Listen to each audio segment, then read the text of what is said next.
साथीहरू, अनि के गर्दै हुनुहुन्छ? खानापिना खानुभयो? साँझ त गाउँथे त खाना खाने बेला भइसक्न लाग्यो ल लगभग होइन साथीहरू।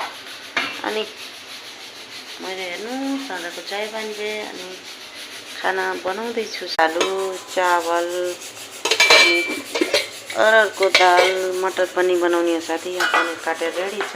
कुकुरलाई अनि साथी अनि यस्तै छ। यतातिर भाँडासाँडा धोएर रेडी छ। माइततिर साना भएको आज बर्थडे हेर्नु बाहिर जाने भन्दै चु गरे बिहानभरि।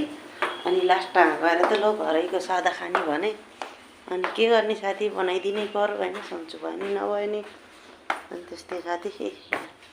कपडा छन् हेर्नु कपडा प्रेस गर्ने हो। साँझ 10-11 बज्छ साथी हो। के गर्ने यस्तै छ झोले दिँदा के गर्ने पैसाको लागि पेट पापी पेट हेर्नु पेट त पाल्नै पर्यो हेर्नु के गर्ने यस्तै छ जिन्दगी साथी। अनि कस्तो लाइक कमेन्ट सेयर गरिदिनु होला साथी। अनि भोलिको अर्को एपिसोडमा भेटौँला। अनि हजुरहरूले त कमेन्ट पनि गर्नुहुन्न साथी। अनि ओके बाई गुड नाइट।